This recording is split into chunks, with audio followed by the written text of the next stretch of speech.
Okay. Could you please tell me what your name is? Timothy Courier. Okay. And You have Tim, that light on, right? yeah. It's blinding. Sorry, my I'm gonna apologies. look this way. Okay. And so how long have you been dancing? About a year and a half. Okay. And how did you get into dancing?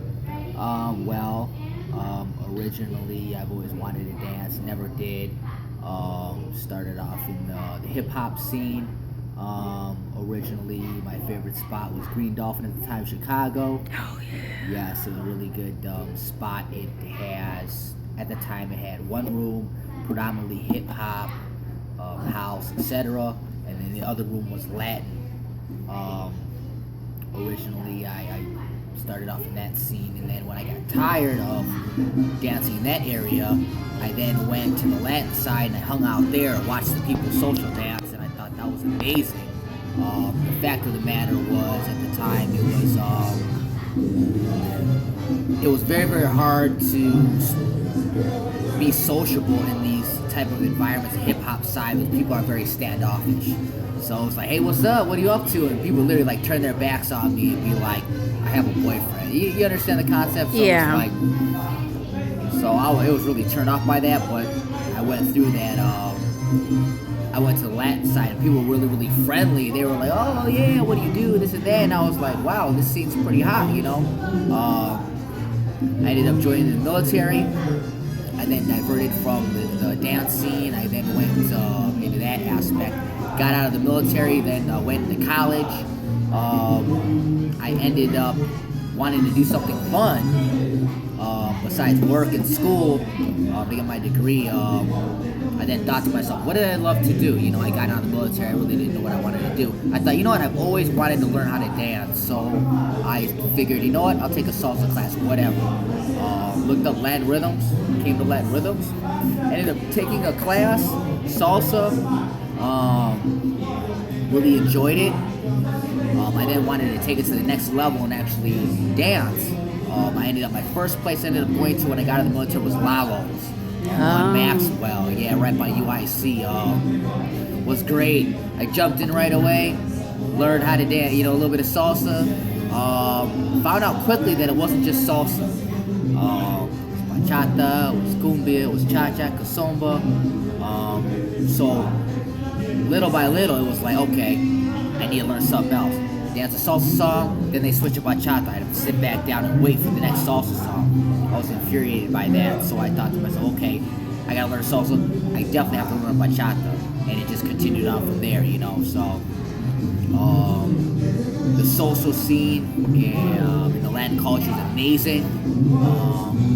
If you know how to dance in the Latin scene, you'll have no problems with socialization versus the standoffish culture of the hip hop scene. So that's pretty much what kept me going in dancing. So I'm at this point. So what are some? So you talked about some of the positive social aspects. So how has your life improved socially? Okay, so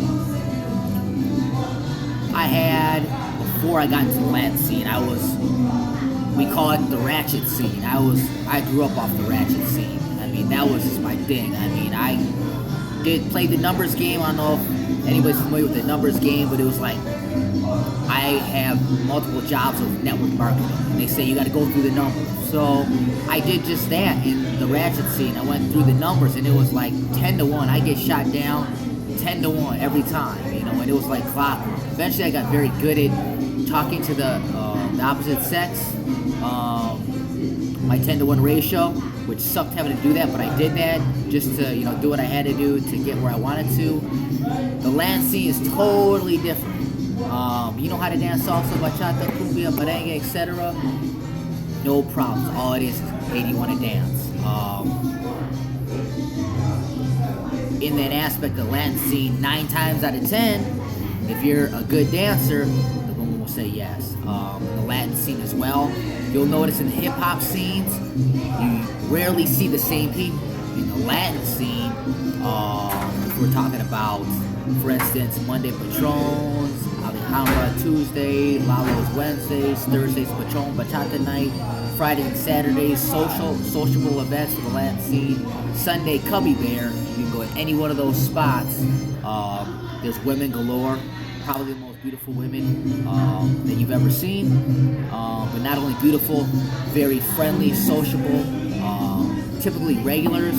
You'll see the same people, so if you're a good dancer, you'll see those same people. It's a lot easier to make friends in a sense of people know you, they're familiar with you, they're most likely to say yes. Through each dance, through each song, through each time you see them, if you come out enough, you'll make new friends as easy as 1, 2, 3, depending on how sociable you are. If you plan on getting in the Latin scene and dance once or twice a month, most likely you won't make any friends.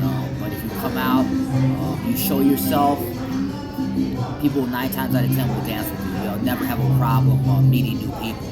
People are really friendly. It's more sociable versus standoffish.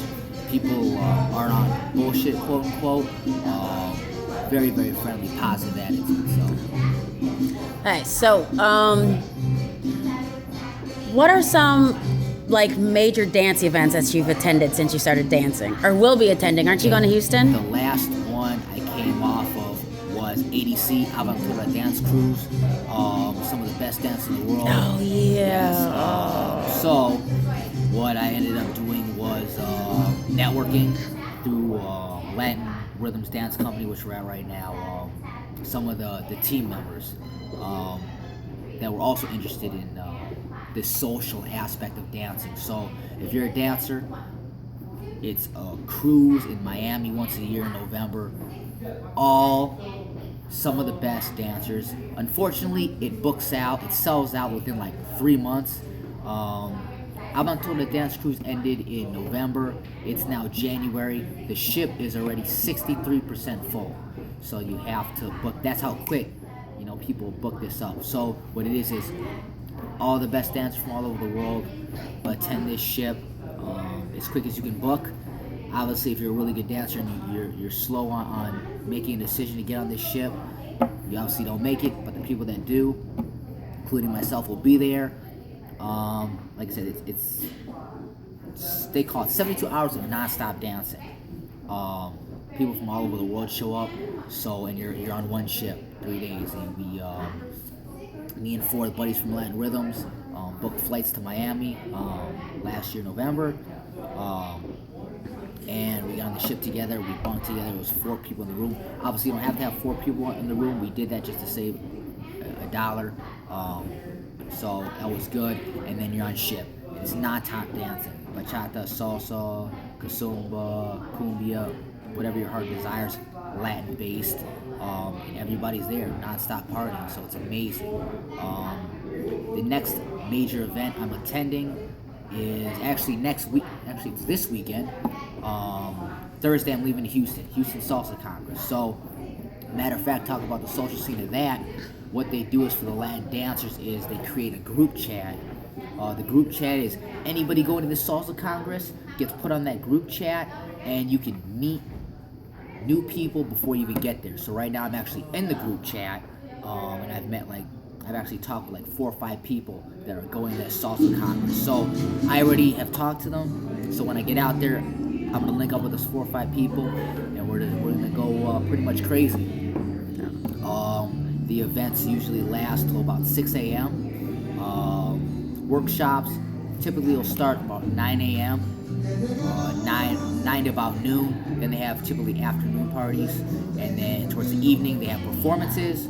You watch the performances, and then after that they open the dance for till 6 a.m. to specialized Latin. So in the Chicago world, since we're in Chicago, they mix music, salsa, bachata, cumbia in one room. With these specialized events, they have one room designated for each category of music. So one room will be all salsa, one room will be all bachata, etc.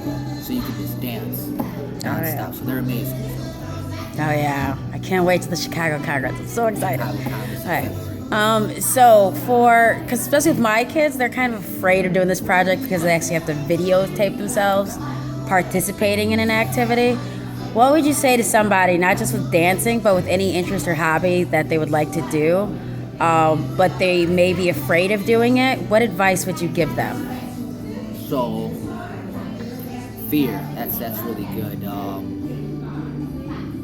You'll never know your full potential unless you push past those barriers. Prime example.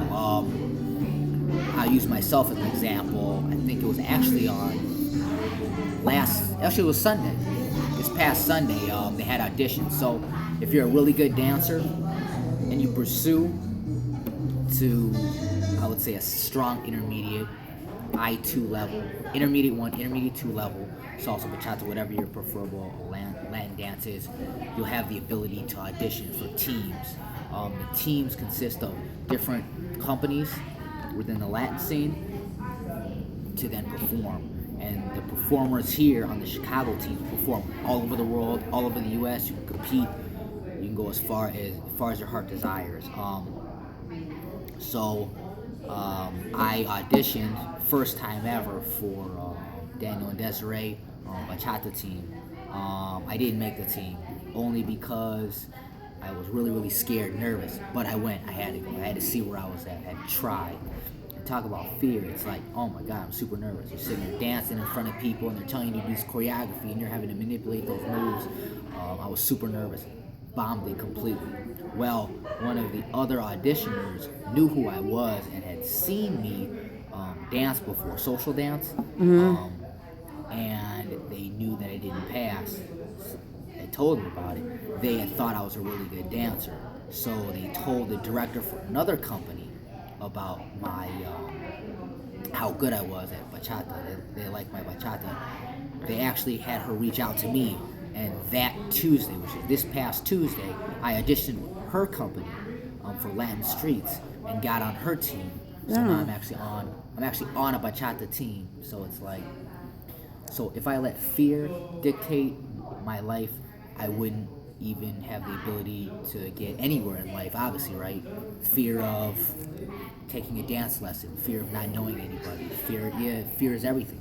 Fear of getting up in the morning, and seeing what's out there, fear of unknown. So take the risk, If you fail, you fail, but through repetition, through doing it over and over again, your body has no choice but to get better. Your mind has no choice but to get better. So if you don't try, you'll never know. Thank you for your time. That was a really good answer.